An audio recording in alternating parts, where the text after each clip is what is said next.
ನಾನು ಅನಿಲ್. ಇವತ್ತಿನ ನನ್ನ ಯೂಟ್ಯೂಬ್ ಚಾನಲ್ಗೆ ಸ್ವಾಗತ. ನಾನು ನನ್ನ ಹಳೆ ವಿಡಿಯೋದಲ್ಲಿ ಪಿ ಯು ಸಿನಲ್ಲಿ ಯಾವ್ಯಾವ ಸ್ಟ್ರೀಮ್ ಬರ್ತತೆ, ಯಾವ್ಯಾವ ಕಾಂಬಿನೇಷನ್ ಬರ್ತತೆ ಅದ್ರ ಬಗ್ಗೆ ಮಾತಾಡಿದ್ದೆ. ಇವತ್ತಿನ ವಿಡಿಯೋದಲ್ಲಿ ಆಫ್ಟರ್ ಪಿ ಯು ಸಿ ನಂತರ ಯಾವ್ಯಾವ ಕೋರ್ಸ್ ಬರ್ತವೆ, ಅಂದರೆ ಡಿಗ್ರಿ ಕೋರ್ಸ್ಗಳ ಬಗ್ಗೆ ಇವತ್ತಿನ ವಿಡಿಯೋದಲ್ಲಿ ಹೇಳ್ತಾ ಇದ್ದೀನಿ. ಮೊದಲು ಸೈನ್ಸ್ ಸ್ಟ್ರೀಮ್ ತಗೊಂಡವರು ನೆಕ್ಸ್ಟ್ ಏನು ಮಾಡ್ಬೋದು ಅಂತ ಅದ್ರ ಬಗ್ಗೆ ಹೇಳ್ತಿದ್ದೀನಿ. ಮೊದಲು ಸೈನ್ಸ್ ತಗೊಂಡಿರೋರು ಅವರು ಸಿ ಇ ಟಿ ಬರೆದುಬಿಟ್ಟು ಇಂಜಿನಿಯರಿಂಗ್ ಹೋಗ್ಬೋದು, MBBSಗೆ ಹೋಗ್ಬೋದು, ಆರ್ಕಿಟೆಕ್ಚರ್ಗೆ ಹೋಗ್ಬೋದು, ವೆಟರ್ನರಿ ಸೈನ್ಸ್ಗೆ ಹೋಗ್ಬೋದು, ಅಗ್ರಿಕಲ್ಚರ್ಗೆ ಹೋಗ್ಬೋದು, ಆರ್ಟಿಕಲ್ಚರ್ಗೆ ಹೋಗ್ಬೋದು, ಫಿಶರೀಸ್ಗೆ ಹೋಗ್ಬೋದು, ಆಮೇಲೆ ಫಾರ್ಮಾಗೆ ಹೋಗ್ಬೋದು, CAಗೆ ಹೋಗ್ಬೋದು, ಆಮೇಲೆ BHMSಗೆ ಹೋಗ್ಬೋದು, BSc ನರ್ಸಿಂಗ್ ಹೋಗ್ಬೋದು, ಆಮೇಲೆ BSc ಬಯೋಟೆಕ್ನಾಲಜಿಗೆ ಹೋಗ್ಬೋದು, ಆಮೇಲೆ BSc ಫಾರೆನ್ಸಿಕ್ ಸೈನ್ಸ್ಗೆ ಹೋಗ್ಬೋದು, ಆಮೇಲೆ BDSಗೆ ಹೋಗ್ಬೋದು, ಆಮೇಲೆ BHMSಗೆ ಹೋಗ್ಬೋದು, ಆಮೇಲೆ ಲಾಸ್ಟ್ ಬಂದುಬಿಟ್ಟು BPIಗೆ ಹೋಗ್ಬೋದು. ಮೊದಲು ಈ ಸೈನ್ಸಲ್ಲಿ ಮೊದಲನೇ ಕೋರ್ಸ್ ಯಾವುದಂದರೆ ಇಂಜಿನಿಯರಿಂಗು. ಇದನ್ನು ಬ್ಯಾಚುಲರ್ ಆಫ್ ಇಂಜಿನಿಯರಿಂಗ್ ಅಂತ ಕರೀತಾರೆ. ಇದರಲ್ಲಿ ಮೊದಲು ಬರೋದು civil engineering, mechanical engineering, computer science engineering, information science, chemical engineering, ಇನ್ನು ಮುಂತಾದ ಕೋರ್ಸ್ಗಳೆಲ್ಲ ಬರ್ತವೆ. ಅದಾದಮೇಲೆ ನೆಕ್ಸ್ಟ್ ಬರೋ ಕೋರ್ಸ್ ಯಾವುದಂದರೆ MBBS. ಈ MBBS ಫುಲ್ ಫಾರ್ಮ್ ಏನಂತಂದರೆ bachelor of medicine, bachelor of surgery. ಇದು ಯಾರ್ಯಾರು ನೀಟ್ಗಳು ಬರೆದಿರ್ತಾರೋ, ಅದರಲ್ಲಿ ಯಾರ್ಯಾರು ಒಳ್ಳೆ ಮಾರ್ಕ್ಸ್ ತಗೊಂಡಿರ್ತಾರೋ ಅವರಿಗೆ ಈ ಕೋರ್ಸ್ಗೆ ಹೋಗ್ಬೋದು. ನೆಕ್ಸ್ಟು ಯಾವ ಕೋರ್ಸ್ ಬರುತ್ತಂದರೆ architecture, bachelor of architecture. Next ಯಾವ ಕೋರ್ಸು ಅಂದರೆ ಬ್ಯಾಚುಲರ್ ಆಫ್ ವೆಟರ್ನರಿ ಸೈನ್ಸ್. ಇದು ಕೂಡ ಯಾರ್ಯಾರು ಸಿ ಇ ಟಿನಲ್ಲಿ ಒಳ್ಳೆ ಮಾರ್ಕ್ಸ್ ತಗೋಬೋದು ಅವರು ಈ ಕೋರ್ಸ್ಗೆ ಪ್ರವೇಶ ಪಡ್ಕೊಂಡು ಈ ಕೋರ್ಸ್ನ ಮಾಡ್ಬೋದು. ನೆಕ್ಸ್ಟು ಈ bachelor of horticulture, bachelor of sericulture, bachelor of fishery, bachelor of pharmacy, ಇವೆಲ್ಲ ಕೂಡ ಸಿ ಇ ಟಿ ಯಾರ್ಯಾರಲ್ಲಿ ಒಳ್ಳೆ ಮಾರ್ಕ್ಸ್ ತಗೊಂಡಿರ್ತಾರೋ ಅವರೆಲ್ಲ ಪ್ರವೇಶ ಮಾಡ್ಬೋದು. ಇವೆಲ್ಲ ಯಾರ್ಯಾರು ಸೈನ್ಸ್ ತಗೊಂಡಿರ್ತಾರೋ ಅವರು ಮಾಡ್ಬೋದು. ನೆಕ್ಸ್ಟು BHMS ಅಂದರೆ ನೆಕ್ಸ್ಟು BFS ಅಂತ, ಬ್ಯಾಚುಲರ್ ಆಫ್ ಫಾರೆನ್ಸಿಕ್ ಸೈನ್ಸಸ್ ಅಂತ. ನೆಕ್ಸ್ಟ್ ಬಂದ್ಬಿಟ್ಟು BDS ಅಂತ, ಬ್ಯಾಚುಲರ್ ಆಫ್ ಡೆಂಟಲ್ ಸರ್ಜರಿ ಅಂತ. ನೆಕ್ಸ್ಟ್ ಬರೋ ಕೋರ್ಸ್ ಯಾವುದಂದರೆ bachelor of BHMS, bachelor of homeopathic medicine and surgery. Next ಕೊನೆಯ ಕೋರ್ಸ್ ಯಾವುದಂದರೆ BPI, ಬ್ಯಾಚುಲರ್ ಆಫ್ ಫಿಸಿಯೋಥೆರಪಿ. ಯಾರ್ಯಾರು ಸೈನ್ಸ್ನ ತಗೊಂಡಿರ್ತಾರೋ ಅವರೆಲ್ಲ ಈ ಕೋರ್ಸ್ಗೆ ಪ್ರವೇಶ ಮಾಡ್ಕೋಬೋದು. ನೆಕ್ಸ್ಟ್ ಬರೋ ಯಾವ ಸ್ಟ್ರೀಮ್ ಅಂದರೆ ಕಾಮರ್ಸ್. ಯಾರ್ಯಾರು ಈ ಕಾಮರ್ಸ್ ಓದಿರ್ತಾರಲ್ಲ ಸೆಕೆಂಡ್ ಇಯರ್ PU ಸಿವರೆಗೂ ಅವ್ರು ನೆಕ್ಸ್ಟ್ ಯಾವ್ಯಾವುದಕ್ಕೆ ಹೋಗ್ಬೋದು ಅಂದರೆ ಯಾವ್ಯಾವ ಡಿಗ್ರಿಗಳ್ಗೆ ಹೋಗ್ಬೋದು ಅಂದರೆ BComಗೆ ಹೋಗ್ಬೋದು, BBAಗೆ ಹೋಗ್ಬೋದು, BCAಗೆ ಹೋಗ್ಬೋದು, BBMಗೆ ಹೋಗ್ಬೋದು. ಆಮೇಲೆ ಇವ್ರಿಗೆ ಬೇಕಾದರೆ ಇಂಟಿಗ್ರೇಟೆಡ್ BCom B.Ed ಮಾಡ್ಕೋಬೋದು. ಅದಾದಮೇಲೆ ನೆಕ್ಸ್ಟು BCom LLB ಮಾಡ್ಬೋದು ಇಂಟಿಗ್ರೇಟೆಡ್ ಆಗಿ. ಈ ಇಂಟಿಗ್ರೇಟೆಡ್ ಕೋರ್ಸ್ ಬಂದ್ಬಿಟ್ಟು 5 ವರ್ಷ ಆಗಿರ್ತದೆ. ಇದು ಜೊತೆಗೆ ಓದ್ಬೋದು. ಇದು 5 ವರ್ಷ ಅಲ್ಲ, ಇದು 4 ವರ್ಷ ಆಗಿರ್ತದೆ. ಇದು ಸಪ್ರೇಟಾಗಿ ಓದ್ತೀವಂದರೆ ಡಿಗ್ರಿ 3 ವರ್ಷ, ಅದಾದಮೇಲೆ LLB 3 ವರ್ಷ ಆಗುತ್ತೆ. ಮತ್ತು ಡಿಗ್ರಿ 3 ವರ್ಷ ಮತ್ತು ಆದಮೇಲೆ 2 ವರ್ಷ B.Ed ಆಗುತ್ತೆ. ಇದನ್ನು ಇಂಟಿಗ್ರೇಟೆಡ್ ಆಗಿ ಮಾಡಿದ್ರೆ 1 ವರ್ಷ ನಮಗೆ ಸೇವ್ ಆಗುತ್ತೆ.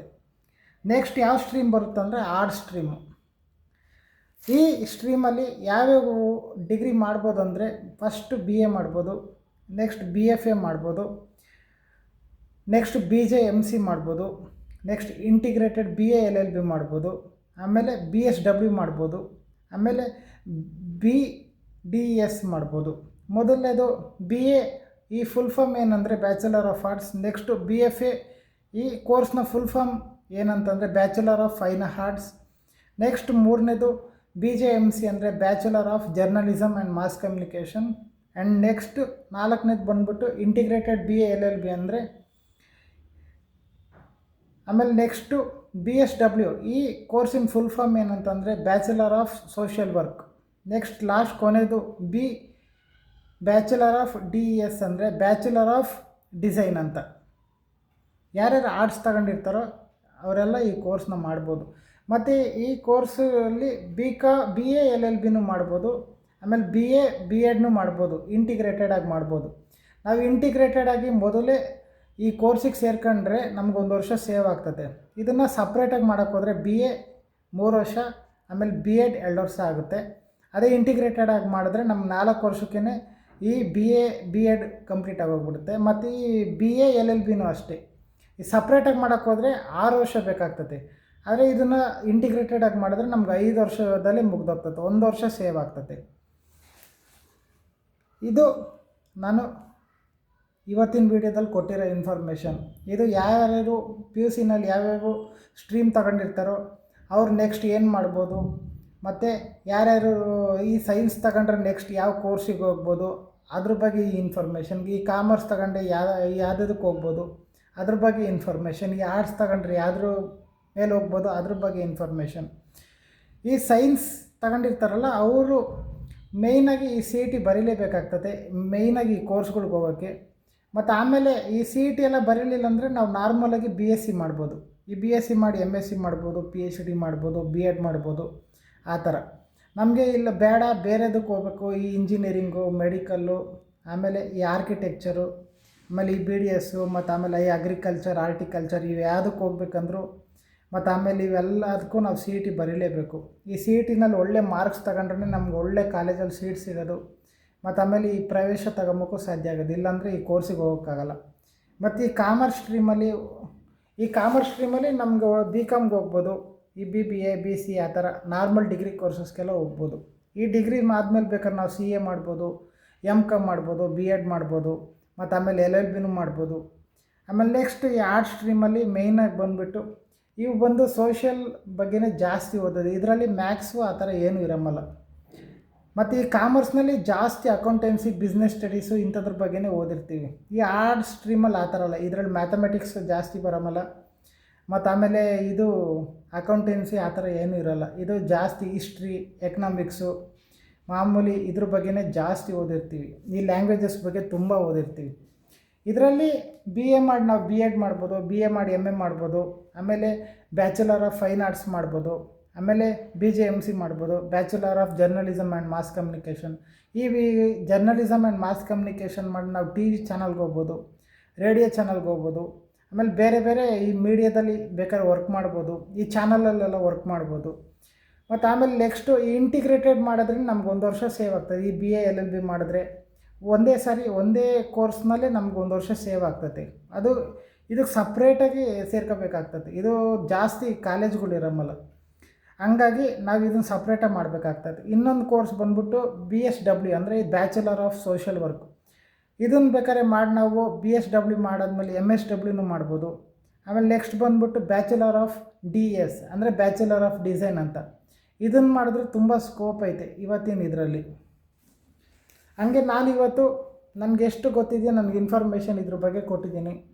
ಮತ್ತು ಆಮೇಲೆ ಇದು ಯಾವ್ಯಾವ ಸ್ಟ್ರೀಮ್ ಮಾಡಿದ್ರೆ ಯಾರ್ಯಾರು ಯೂಸ್ ಆಗುತ್ತೆ, ಮತ್ತು ಆಮೇಲೆ ನೆಕ್ಸ್ಟ್ ಬರೋವಂಥವ್ರಿಗೆ ಇದು ಮಾಹಿತಿ ಸ್ವಲ್ಪ ಯೂಸ್ ಆಗುತ್ತಂತ ಈ ವಿಡಿಯೋ ಮಾಡ್ತಾಯಿದ್ದೀನಿ. ಮತ್ತು ಆಮೇಲೆ ಈ ಮೇಯ್ನಾಗಿ ಈ ಸೈನ್ಸ್ ಸ್ಟ್ರೀಮಲ್ಲಿ ಬರೋರು ಇದು ಯಾರ್ಯಾರು ಮೆಡಿಕಲ್ ಹೋಗ್ಬೇಕಂತಾರೆ ಅವ್ರು ನೀಟ್ ಬರೀಲೇಬೇಕು. ಮತ್ತು ಅದರಲ್ಲಿ ಒಳ್ಳೆ ಮಾರ್ಕ್ಸ್ ತಗೊಂಡು ಒಳ್ಳೆ ರ್ಯಾಂಕಿಂಗ್ ತಗೊಂಡ್ರೆ ಮಾತ್ರ ಈ ಮೆಡಿಕಲ್ ಸೀಟ್ ಸಿಗುತ್ತೆ. ಇಲ್ಲಾಂತಂದರೆ ನಾವು ಮಾಮೂಲಿಯಾಗಿ ಬೇರೆ ಇಂಜಿನಿಯರಿಂಗು, ಆರ್ಟಿಕಲ್ಚರು, ಬೇರೆ ಬೇರೆ ಕೋರ್ಸ್ಗೆ ಹೋಗ್ಬೇಕಾಗ್ತದೆ. ಈ ವೆಟರ್ನರಿ ಅಂಥವು ಅವು ಎಲ್ಲ ಹೋಗ್ಬೇಕಾಗ್ತದೆ. ಹಂಗಾಗಿ ನಾವು ಒಳ್ಳೆ ಮೆಡಿಕಲ್ ಕಾಲೇಜ್ ಬೇಕು, ಮತ್ತು ಆಮೇಲೆ ಒಳ್ಳೆ ಮೆಡಿಕಲ್ ಸೀಟ್ ಬೇಕು, ಮತ್ತು ಆಮೇಲೆ ನಾವು ಜಾಸ್ತಿ ಪೇಮೆಂಟ್ ಸೀಟ್ಗೆ ಹೋಗಬಾರ್ದು, ಆಮೇಲೆ ಜಾಸ್ತಿ ಅಮೌಂಟ್ ಖರ್ಚಾಗಬಾರ್ದು ಅಂದರೆ ನಾವು ನೀಟಲ್ಲಿ ಒಳ್ಳೆ ಮಾರ್ಕ್ಸ್ ತೆಗಿಲೇಬೇಕು. ಮತ್ತು ಆಮೇಲೆ PUC ಬೋರ್ಡಲ್ಲಿ ಕೂಡ ಒಳ್ಳೆ ಮಾರ್ಕ್ಸ್ ತಗೋಬೇಕು. ಹಂಗಾಗಿ ನಾನು ಈ ವಿಷಯನ ಮುಂದೆ ಬರೋ ಹುಡುಗರಿಗೆ ಹೇಳ್ತಾಯಿದ್ದೀನಿ. PUCನಲ್ಲಿ ಒಳ್ಳೆ ಮಾರ್ಕ್ಸ್ ತಗೊಂಡು ನಾವು ನೀಟಲ್ಲಿ ಒಳ್ಳೆ ಮಾರ್ಕ್ಸ್ ತಗೊಂಡ್ರೆ ಒಳ್ಳೆ ಕಾಲೇಜ್ ಸಿಗುತ್ತೆ, ಒಳ್ಳೆ ಮೆಡಿಕಲ್ ಸೀಟ್ ತಗೊಬೋದು. ಮತ್ತು ಆಮೇಲೆ ಪೇಮೆಂಟ್ ಸೀಟ್ ತುಂಬ ಕಾಸ್ಟ್ಲಿಯಾಗಿರ್ತದೆ, ಹಂಗಾಗಿ ಹೋಗೋಕ್ಕಾಗೋದಿಲ್ಲ. ಹಂಗಾಗಿ ಈ ವಿಡಿಯೋದಲ್ಲಿ ನನಗೆ ಗೊತ್ತಿರೋಂಥ ಕೋರ್ಸ್ ಬಗ್ಗೆ ಇನ್ಫಾರ್ಮೇಷನ್ ಕೊಟ್ಟಿದ್ದೀನಿ. ನಾನು ನೆಕ್ಸ್ಟ್ ವೀಡಿಯೋದಲ್ಲಿ ಇನ್ನೂ ಬೇರೆ ವಿಷಯದ ಬಗ್ಗೆ ಮಾತಾಡ್ತೀನಿ. ಮತ್ತು ಈ ವಿಡಿಯೋದಲ್ಲಿ ನಾನು ಬೇಕಾಗಿರೋಂಥ ಕೋರ್ಸ್ಗಳ ಬಗ್ಗೆ ಹೇಳಿದ್ದೀನಿ, ಮತ್ತು ಆಮೇಲೆ ನನಗೆ ಗೊತ್ತಿರೋ ಅಷ್ಟು ಹೇಳಿದ್ದೀನಿ. ಹಂಗಾಗಿ ಈ ವಿಡಿಯೋ ಇಲ್ಲಿಗೆ ಮುಗಿಸ್ತಾಯಿದ್ದೀನಿ. Thank you so much.